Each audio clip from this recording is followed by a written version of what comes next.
안녕하세요. 달빛한의원 원장 김동영입니다.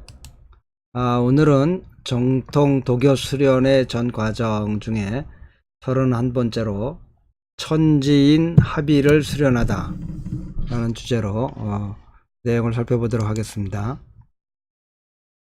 일단의 수련 기간이 경과한 후에 왕력평은 내시를 통하여 머리 정수리 부위에 니안궁에 하나의 밝은 점이 나타나는 것을 보았습니다.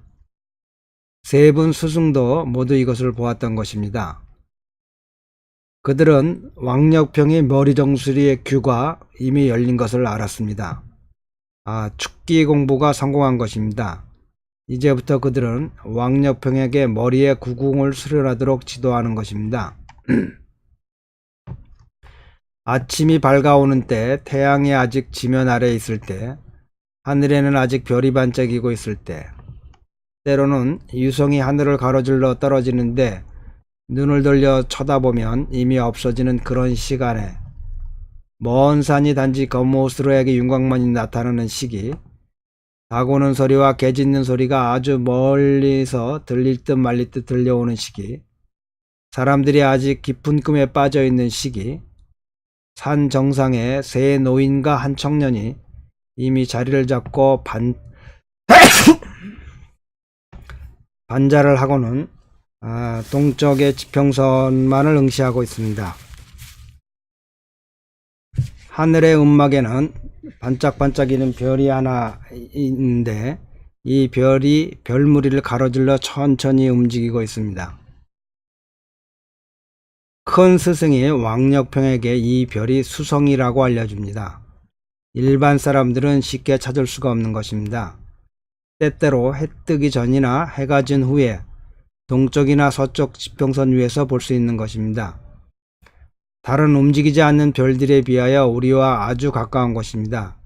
이 별은 하늘의 음막에서 자유자재로 이동하면서 소리 없이 지구와 지구상의 만물에 영향을 미치는 것입니다. 역평아, 눈을 살짝 감고 자신을 잊고 이 별이 너에게 미치는 아주 미묘한 변화를 몸으로 느끼도록 해보아라. 내 몸에 어떤 반응이 있는지 잘 보아라. 머리의 니완궁에는 어떤 변화가 있는지 잘 보아라. 왕력평은 스승이 말씀한 대로 입정에 들었습니다. 입정에 황홀한 상태에서 이 별이 자신을 향하여 다가오는 것입니다.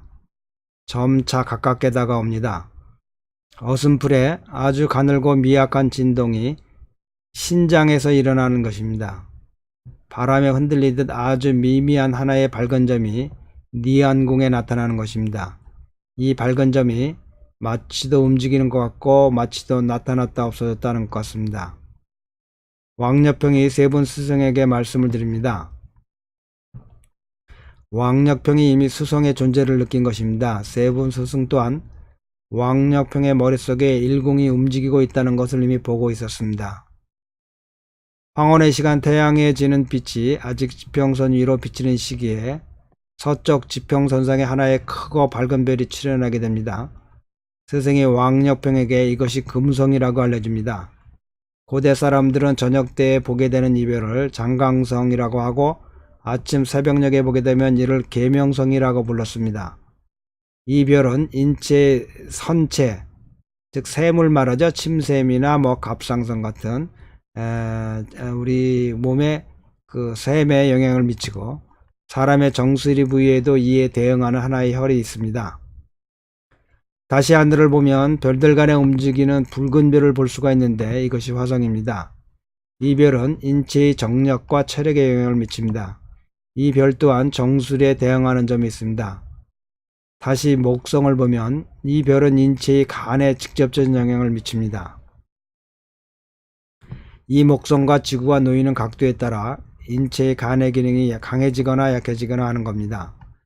하늘에는 또 하나의 아주 천천히 이동하는 별이 있는데 이 별은 연속적으로 관찰하지 않으면 그의 움직임을 잘 볼 수가 없는 것입니다. 그렇지만 이 별은 아주 밝아서 직녀성이나 우량성보다도 밝습니다. 이것이 토성입니다. 이 별은 소화계통에 영향을 미칩니다. 수성은 또한 인체의 신경계통에도 영향을 미칩니다.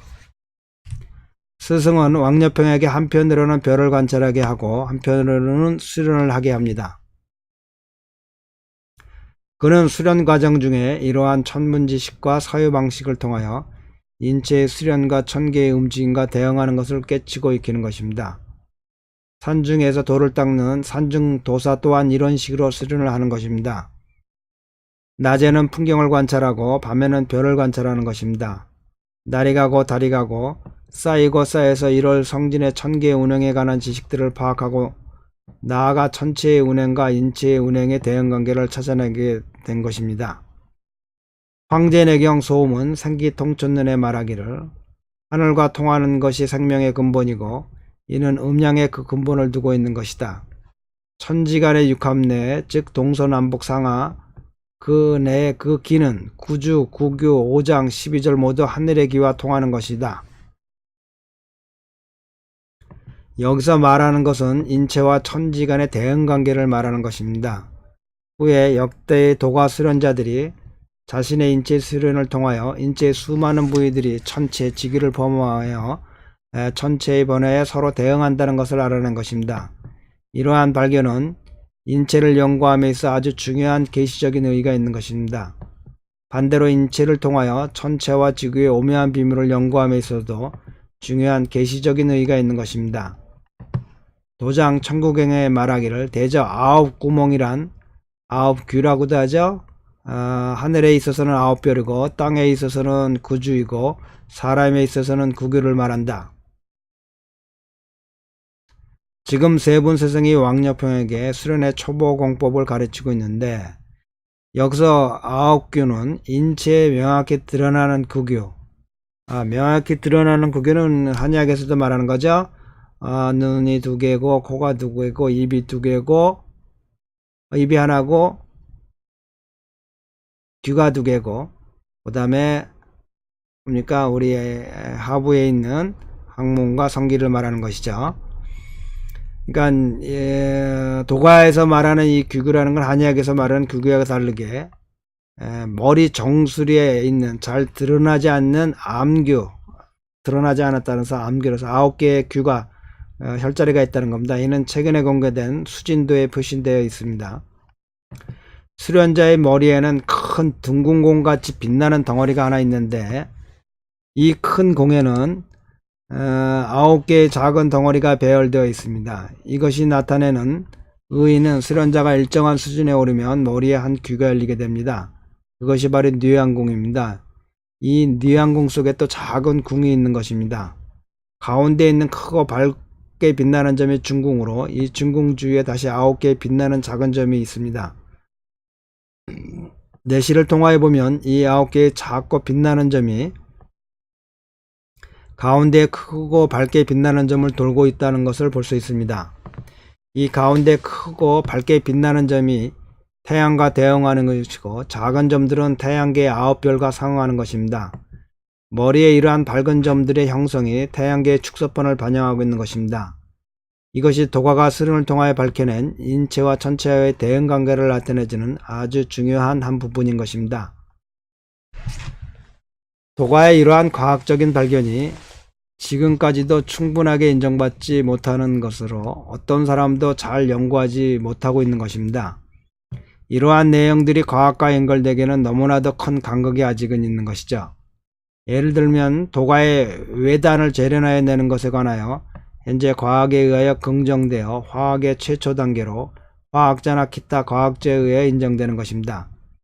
단지 이러한 정도만이 받아들여지는 것이고 더 나아가 외단을 재련하여 내는 것이 연구할 가치가 있는 것인지 이 외단이 인체에 유용한 것이냐 아닌지 이러한 문제는 현재 과학자들의 문제제기조차 없는 현실입니다. 도가는 인체 수련을 통하여 오래전에 태양계에 9개의 별이 있다는 것을 알아낸 것입니다. 과학계는 새로운 관측도구를 발명한 이후에 하늘에 9개의 별이 있다는 것을 알게 된 것입니다. 천문망원경을 통하여 천왕성을 발견한 이후에 과학자들은 그것의 운행 노선을 연구하였습니다. 일정한 시간의 관찰을 통하여 천왕성의 실제 운행 노선이 이론적인 계산치와 다르다는 것을 발견하였습니다.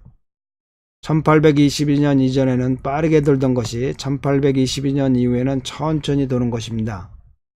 과학자들이 추측하기를 이는 천왕성밖에 다른 하나의 행성이 있어 그를 잡아다니고 있다는 결론을 내리게 됩니다. 과학자들이 다시 그 운행 노선을 자세히 관찰한 이후에 그 운행 노선을 정확히 알아낸 이후에 결국 1846년 9월 20일 해왕성을 찾아내게 된 것입니다. 인체에 제일 많은 영향을 끼치는 것은 당연히 태양, 달 그리고 지구입니다. 그 중에 지구는 인체에 그의 영향의 흔적을 남겨두고 있습니다. 단지 수련자만이 진정으로 이 말의 함의를 몸으로 체득할 수 있는 것입니다. 인도는 고대 문명의 발상지 중의 하나로 역사적으로 수많은 수련자들이 있어 왔습니다. 그들은 그들만이 지니는 독특한 수련 방법과 이론 체계를 가지고 있습니다. 그중 유명한 것이 요가입니다. 재미있는 것은 인도의 요가와 중국의 도가 양생술이 모두 천인 합일 사상을 기초로 한다는 것입니다. 수련 방법이나 구체적인 과정에 있어서 많은 부분이 서로 통하는 것입니다.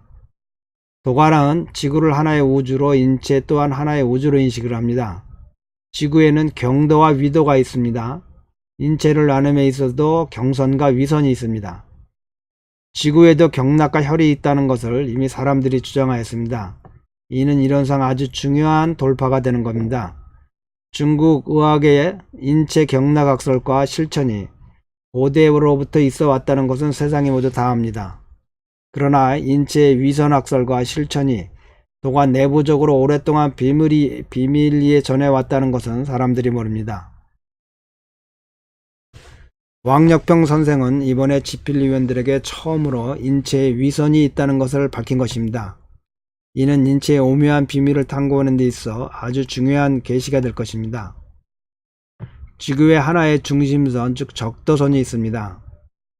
인체 또한 하나의 중심선이 있습니다. 도가 양생술에서는 인체에는 세 곳의 단을 형성하는 부위가 있습니다. 즉 사람들이 자주 이야기하는 상단전, 중단전, 하단전입니다. 일반 수련자들은 하단전이 배꼽 아래 하복부에 있다는 것을 다 압니다. 그렇지만 정확하게 어느 부위를 말하는지는 쉽지가 않습니다. 역사적으로 도가 수련자 또한 이에 관하여 다양한 주장을 하고 있습니다. 왕력평 선생이 자기 수련의 경험을 통하여 밝혀낸 결론에 의하면 하단전의 인체 내 정확한 위치는 사람이 지구상의 어느 위도에 있는가에 따라 달라진다는 것입니다. 중국 사람을 기준으로 말하면 배꼽 아래 1,2푼에서 1,5푼의 범위 내에 있습니다. 적도에서 가깝게 사는 사람은 배꼽에 가까워지고 적도에서 멀리 떨어진 곳에 사는 사람은 배꼽에서 멀어진다는 것입니다.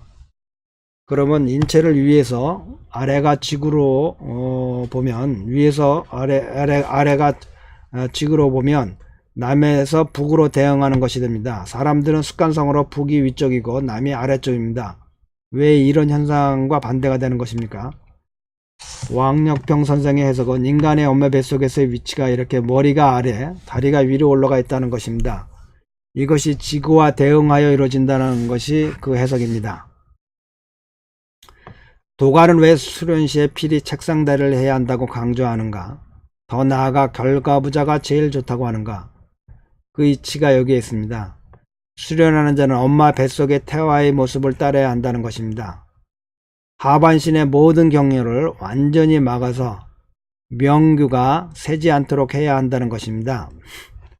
또한 이 자세가 태식을 형성하기에 제일 좋고 배꼽이라는 10번째 큰 귀를 뚫기에 좋다는 것입니다. 또 하나의 중요한 작용은 이러한 자세를 수련하면 수련자로 하여금 인체에 위선이 존재하는 것을 느낄 수 있도록 해준다는 것입니다. 도가에서 말하는 9년 면벽하고 10년에 이루고 2년간 목욕하여 선천으로 들어간다는 이 말은 바로 태아가 엄마 뱃속에서 있던 시간의 12배의 시간이 필요하다는 것으로 부천에서 끊임없이 고갈된 선천의 길을 연마해서 완성한다는 것입니다. 그러므로서 양생의 특이한 효과를 누리게 되는 것입니다.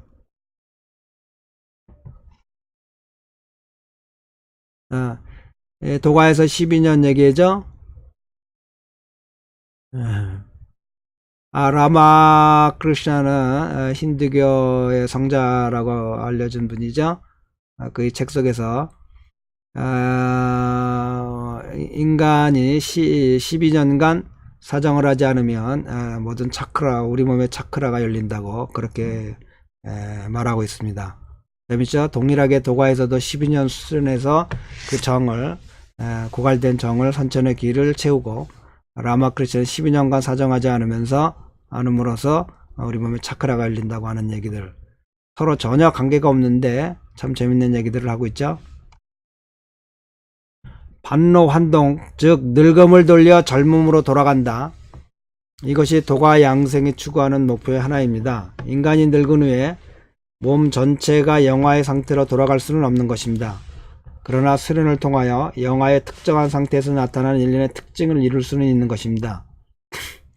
이러한 특징 중에 하나가 영화가 막 태어나는 순간에는 몸의 완전한 경선과 위선이 열려 있다는 것입니다. 경선, 즉 우리 인맥과 동맥이죠. 우리 몸 가운데를 앞뒤로 지나고 있는 한약에서 제일 중요한 경락 중에 하나죠.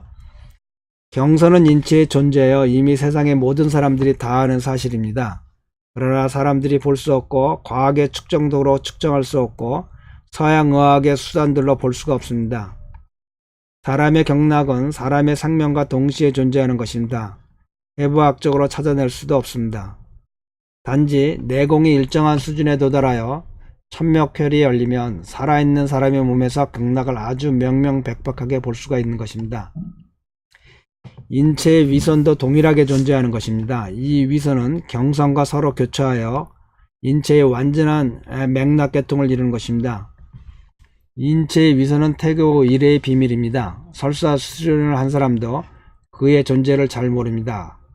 단 그의 존재를 알게 되면 인체의 혈자리에 배열된 규칙을 일명요연하게 알 수가 있습니다. 몇백 개에 달하는 이미 밝혀진 혈자리를 아주 짧은 시간에 바로 기억할 수 있게 됩니다. 또한 아직 밝혀지지 않은 혈자리도 그의 존재 위치와 작용을 바로 알 수 있게 되는 것입니다. 도가의 역사적 사명이란 바로 이렇게 인체의 수련을 통하여 인체의 비밀을 밝히고 천체의 비밀을 탐구하고 인간과 천체와의 관계를 탐구하는 것입니다. 왕력병은 세본 스승의 지도하에 삼선경을 수련하여 이미 이를 체득할 정도의 높은 수준으로 상승한 것입니다. 그가 해야 할 일은 바로 현재 수도 없이 많은 과학자들이 다른 방식과 다른 경로를 통하여 연구하는 일들을 하는 것입니다. 왕력병 선생은 말하기를 도가의 수많은 사상과 발견이 인류로 하여금 새로운 시각을 열어주기에 충분하니 인류의 발전에 아주 큰 공헌을 할 수가 있는 것입니다. 이런 사례는 셀 수가 없이 많습니다.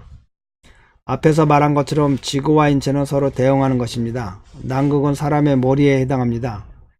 도가는 아주 일찍 이를 알았던 것입니다. 남극은 한 덩어리의 보배 같은 지역입니다. 인류가 남극 대륙을 발견한 것은 19세기 30년대입니다. 대충 이때를 시작으로 인류가 대뇌의 기능을 심층적으로 연구하기 시작한 것입니다. 서방은 점차 이로부터 심령학을 형성하게 됩니다. 왕력병 선생이 보기에는 예언의 우연의 일치가 아닙니다. 또 더욱 기묘한 일은 왕력병 선생이 수련 중 발견한 것에 의하면 인체에는 완전하지 않은 일련의 맥락이 있는 것입니다. 어떤 것은 시작하는 머리는 있는데 끝나는 꼬리가 없고 어떤 것은 머리도 꼬리도 없습니다. 맥락이 뻗어나와 특정한 부위에 도달한 이후에 바로 흔적도 없이 사라지는 것입니다. 용문파에서는 이런 맥을 종점맥이라고 합니다. 인체에는 이외에도 사열과 금열이 있습니다. 이들은 인체성의 정확한 위치에 존재하는 것입니다. 그러나 단지 내공이 높은 사람만이 정확하게 그것을 지적할 수 있는 것입니다. 이들의 혈자리는 의료 목적이든 싸움의 목적이든 절대로 건드려서는 안 되는 것입니다. 종점맥에 문제를 일으키거나 사열과 금열을 움직이게 만들면 사람이 바로 치료가 어려운 병에 걸리게 되거나 심하면 사망에 이를 수가 있습니다. 그럼 지구상에도 이와 같은 종점맥이나 사열과 금열이 있는가요? 지구상의 사열을 듣는 순간에 사람들은 자연스럽게 버뮤다 삼각지를 떠올릴 것입니다. 이것은 대서양과 카리브해가 교차하는 곳에 있습니다. 이곳에는 자주 비행기나 선박이 흔적도 없이 사라지는 사건이 발생합니다. 따라서 사람들은 이것을 공포의 삼각지라고 합니다. 왕력병 선생의 천체 인체 대응학설에 따르면 버뮤다 삼각지는 인체의 종점맥이나 사열에 해당한다고 할 수 있습니다. 인체상의 종점맥이나 사일이 아무 때나 열리고 닫히고 하는 것이 아닙니다. 마찬가지로 버무다 삼각지도 아무 때나 열리고 닫히는 것이 아닙니다. 버무다 삼각지가 인체의 사일이 열리는 때와 동일하게 그것이 열린다면 그 당시 그것을 지나는 사람이나 선박이나 비행기나 그 어떤 곳도 살아 돌아오기가 어려운 것입니다. 이러한 지구상의 사일이 언제 열리고 언제 닫히는지 분명히 어떤 반복 순환하는 규칙이 있는 것입니다. 이는 지구 자체의 운행기제를 연구할 필요가 있는 것입니다. 지구 자체를 죽어있는 물체로 연구할 것이 아니라 살아있는 소우주로 인식하고 연구를 하여야 할 것입니다. 여기에 인체의 경선과 위선을 이루는 경락학설이 지구의 경선과 위선의 맥락을 연구함에 있어 아주 중요한 시각을 제공하는 이론적 틀이 될 것입니다. 또한 지구를 태양계 내에서 전체적인 틀 속에서 연구하며 지구와 태양계 내의 기타 별들과의 상호관계와 태양계 밖의 전체의 상호관계 속에서 연구해야 할 것입니다. 인간의 수련의 경지가 높아짐에 따라 인체적 더욱 깊게 숨겨진 새로운 종맥점과 사열을 찾아낼 수가 있을 것입니다. 여기까지 집필을 한 시점에 집필위원이 두 번째로 왕력평 선생을 탐방하였습니다. 왕력평 선생에게 허리의 명문열 지역에 반지름이 1촌이 되는 원을 그리고 그곳에 적어도 하나의 사일이 있지 않는가 물어보았습니다. 왕력평 선생이 약간 놀라면서 반문하기를 당신이 그것을 어떻게 알았습니까? 집필위원은 지구 위를 갖다 놓고 추측을 하면서 고심을 하였습니다. 왕력평 선생이 말하기를 어린아이가 엄마 뱃속에 있을 때 배꼽을 통하여 영양을 공급받기에 배꼽을 인체의 공양점이다. 이 인체의 공양점과 대응하는 지구의 배꼽에 해당하는 지역이 지구의 공양점이다. 집필위원은 생각하기를 중동지역에 대량의 석유가 있는 곳으로 봐 그것이 지구의 공양점이 아닌가 생각했다. 그리고 지구 위를 180도 돌려서 그 정반대편을 찾아보니 바로 버무다 삼각지인 것이다. 그렇다면 공양점과 사일은 서로 정반대편이 아닌가? 그렇다면 인간의 공양점이 배꼽의 정반대편은 바로 몸 뒤 허리에 있는 명문열주의가 아닌가 생각하게 된 것이다. 왕력평 선생이 종이에 그린 것을 보니 인간의 9개의 사일이 모두 이 명문열 주위에 있는 것입니다. 또한 마치도 구궁의 형태로 배열되어 있는 것입니다. 왕력평의 천지인의 차원에서 수련을 하고 있습니다. 인간과 자연과의 긴밀한 관계를 체득하고 인체와 우주의 비밀을 모색하고 몸과 마음을 다 바쳐 수련하는 중 말로는 표현할 수 없는 경계를 체험하고 천지인간의 오묘한 관계를 깨우친 것입니다. 인간은 우주에서 생성된 존재로 인간 자체가 하나의 소우주로 우주의 정보를 담고 있는 것입니다. 홀로그램 이론을 생각하면 되겠죠? 어느 날 세본 스승은 왕력평에게 인체에 관한 재미있는 고사를 말해주고 있습니다. 세본 스승이 강의하는 것은 오랜 세월 이름이 잘 알려진 추배도에 관한 것입니다. 당나라 때 두 사람의 점술가가 있었습니다. 한 사람은 이순풍이고 한 사람은 원천강이었습니다. 이순풍은 어려서 많은 책에 통달하였고 철력을 계산하며 밟고 태종 때 태사령에까지 올랐습니다. 점을 쳐서 균령을 보았는데 기가 막히게 맞췄습니다. 원천강은 관상에 정통하여 사람을 보기만 하면 담배는 모든 것을 맞추었습니다. 그는 자기의 잡술이 한나라 때 유명한 도인 엄군평보다도 높다고 생각했습니다. 이 두 사람은 모두 도참이었습니다. 두 사람이 함께 역대 흥망성쇠와 변혁을 예언한 적이 있습니다. 이를 일러 추배도라고 합니다.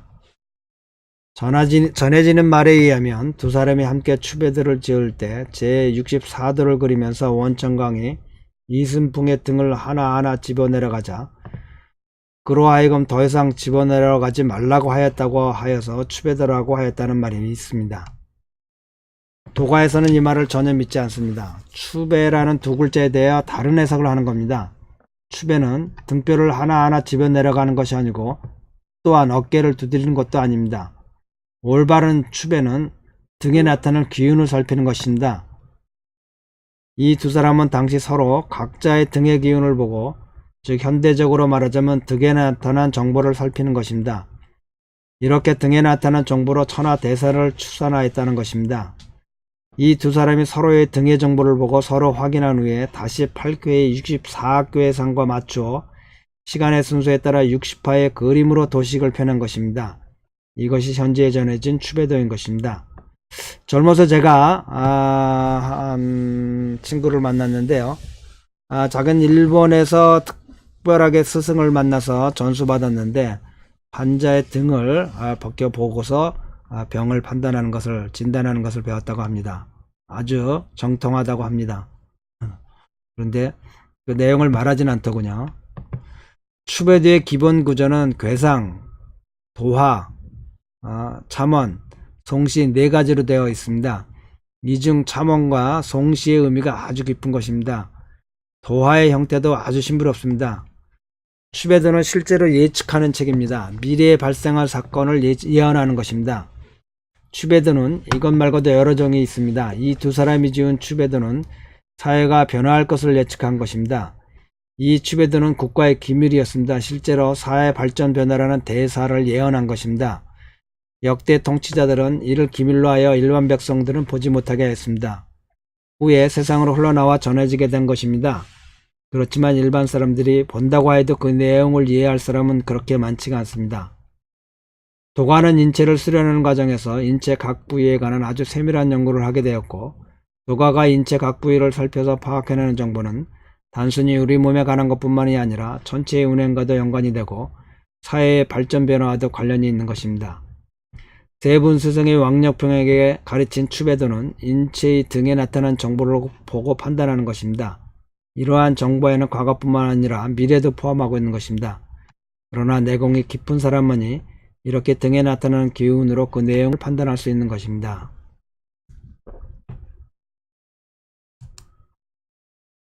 자, 다양한 강좌 진행하고 있는데요. 제가 한국 갔다 오면서 중단됐었죠. 다시 정리를 해서 하나씩 올리도록 하겠습니다. 이제 다음 주면 제가 LA에서 특강을 하게 되겠네요. 핵심은 침과약의 변증론치입니다. 변증론치를 완벽히 이해해서 자유자재로 모든 환자분들을 침이든 약이든 변증하여 치료할 수 있도록 하는 것이 제 강의의 목적이라고 스스로 삼고 있습니다. 그에 맞춰서 준비를 하도록 할 겁니다. 그래서 이제 어려워하는 한의학의 변증론치를 모두들 다 쉽게 이해할 수 있고 합리적으로 이해할 수 있도록 실제 임상에서 어떻게 응용하고 자유자재로 활용할 수 있는지 그 목적이 이루어지도록 준비를 하고 있습니다. 자, 본 교재 상한동 강독이나 중국어학사 상사나 네이버 밴드에 한의학 다함께 연구에 들어오시면 다운로드 받을 수 있습니다. 자, 모두들 빛과 사랑이 넘치는 복되고 즐거운 생활 되시기 바랍니다.